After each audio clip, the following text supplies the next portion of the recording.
I'm planting out some of these cabbages, the bigger ones. I'm planting them in this bed.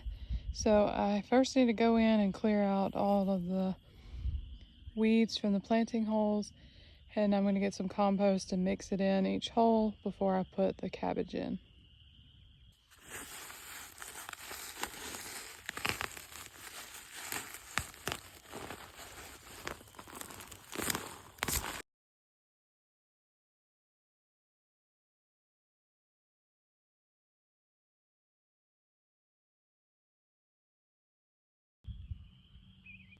Since the sunshine is blazing right now, I don't think it's a good idea to plant the cabbages, so I'm just going to finish weeding this bed. Then this evening I will come back after running some errands and put some compost in the holes, the planting holes, and get the cabbage planted when the sun isn't blazing hot, to give them a little time to get established before the next day. So this is day 3 of me trying to get the cabbages in the garden. We've had several social engagements. When you don't get your plants planted at a certain time, then most likely they're going to fail or you won't get them in at all. And I am planting a considerable amount of plants and starting some new beds.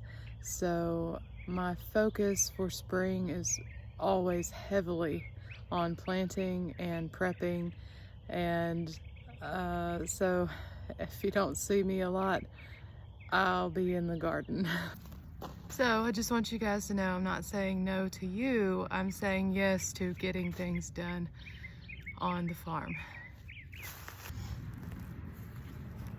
I see a bright future for this place, and I want to keep on growing and growing and growing until it becomes basically a full-grown garden sanctuary with fruit trees and muscadines and blackberries and raspberries and vegetables and flowers, and just a beautiful place to be.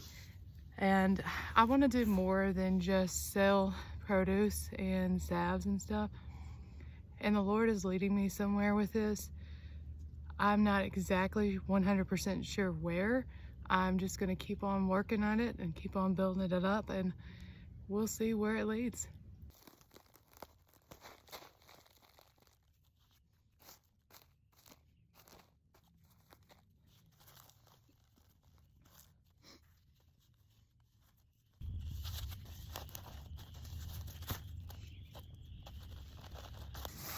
Every salve that I sell, every dozen of eggs, every face cream, every lip gloss, all the all-natural products that I make and sell, all the produce, everything I sell puts money back into this so that I can keep on moving forward and keep on growing it.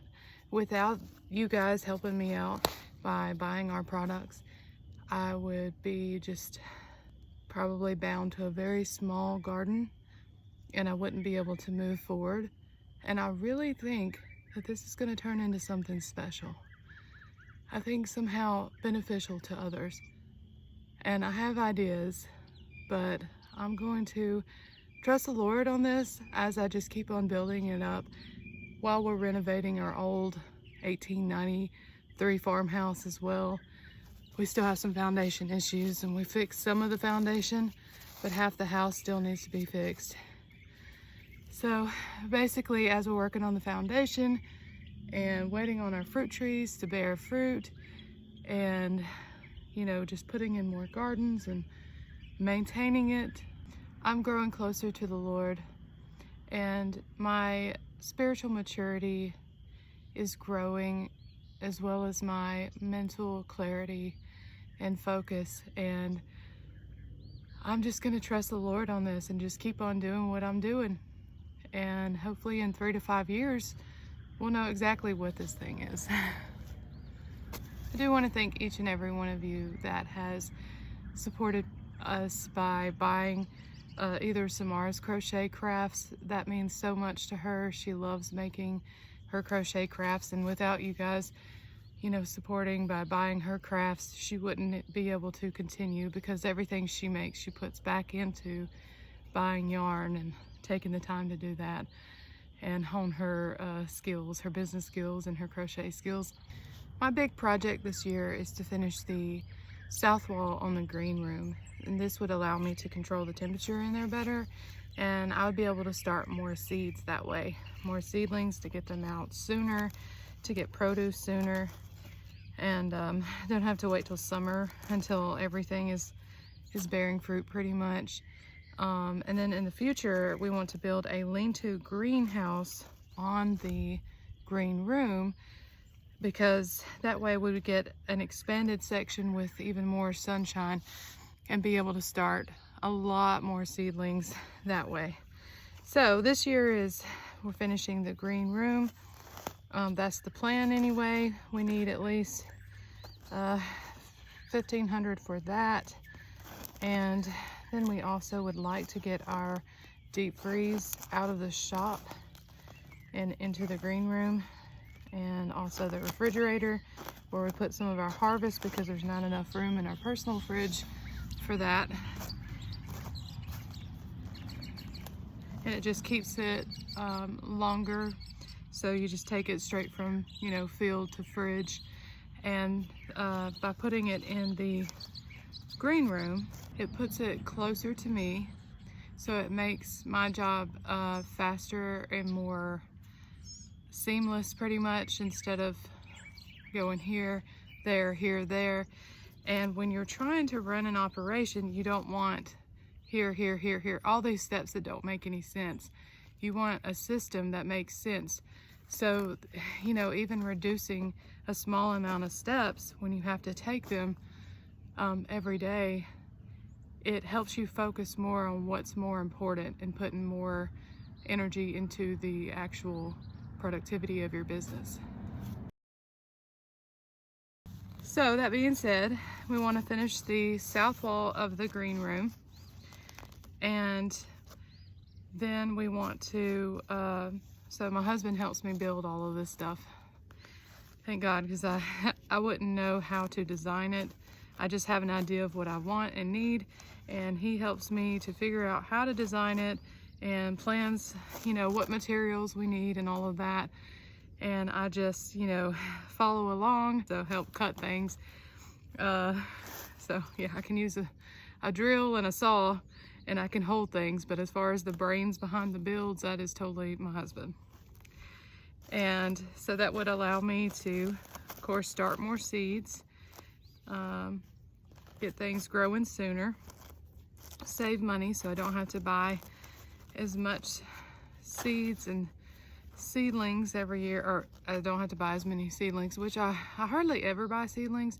What I'll do most of the time is I'll just direct sow them, but that I get a late start because I have to wait on the frost, you know, the last frost, before I can direct sow most things in the garden. But with an enclosed green room where we can control the heat, it can be started much sooner and then put out after the frost. Some things like the cabbage go in, of course, now. Today's March 1st, and the weather is going to be great this week. It should be a perfect time to get the cabbages out, and maybe even sooner would have been okay. We need to expand our chicken coop. It's a little small, and we also want to build a storage shed out there to, first of all, make our steps easier. Put all of the chicken feed, dog food, stuff like that. That's the only animals we have right now: cats, dogs, and chickens. Maybe ducks in the future, we'll see. But if we get all of their food, their feed, their hay or pine straw is what we're using right now, out there in its own location where it can stay dry and protected from the weather, then that frees up the space in the green room to move the fridge and the deep freeze out to the green room, making the system work so much better. Instead of here, it would be more like a circle of how things flow. So the workflow improves greatly. That is the plan this year, is to try to build enough money from our proceeds to be able to do that. And I believe that's about $2,500 in order to do those two things. And I think that we can raise that, but it has to be raised past what's put in here. So you got revenue less expenses equals profit. So I need the profit to be at least $2,500 to put back into structures. I believe that we can do that. We are almost breaking even, meaning everything we do is almost paid for, but not quite. Each year gets better and better, and I feel good about this year. I think we're actually gonna do more than break even. I think we're gonna have at least a small profit that we can hopefully at least finish the green room wall. And then each year continue to grow and get better and better at funding the projects to make this thing the business that I want it to be, whether that be, you know, a future nonprofit or just a family business that my nieces and nephews help with, or maybe more than that, you know, maybe somehow involve community. I guess we'll just have to see. Even if all it does is provide powerful, nutritious food for my family and allows us to spend time with our nieces and nephews and teach them important skills. Ultimately, I'm just going to trust God's plan for this place. I'm going to keep on seeking Him and just keep on putting my hands in the dirt and staying busy building this place up, and trust that whatever His plan is going to work out for the best. And I don't want to get in the way of that. I'm going and taking some of the native dirt out of the planting holes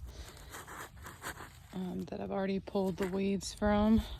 I am adding this Whitney Farms Organic and Natural Tomato and Vegetable Food 769. And I'm just adding in a tablespoon to the bottom of each of my planting holes.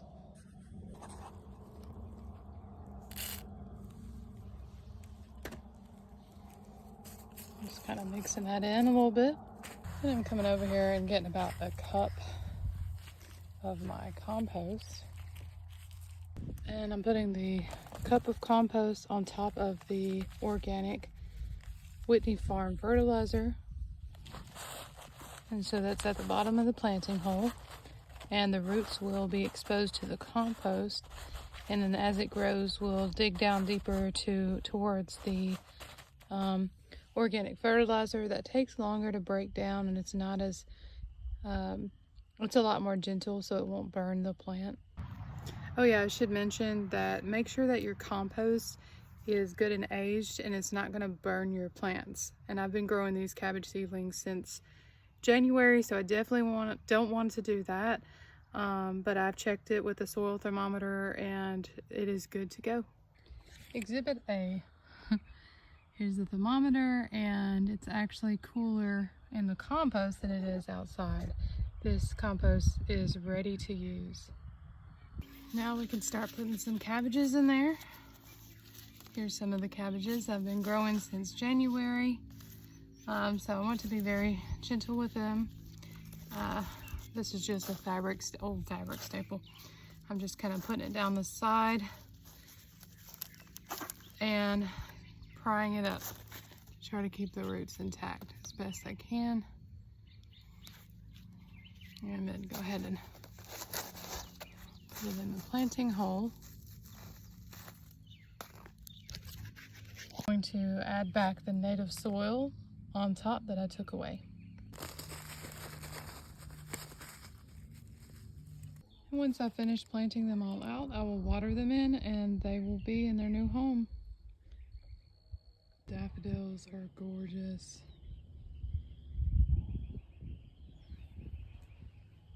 All right, I have one bed planted of cabbage.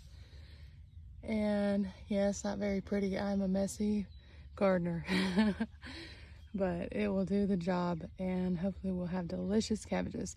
This is about 30 cabbages and I'm gonna do the same amount in this bed over here.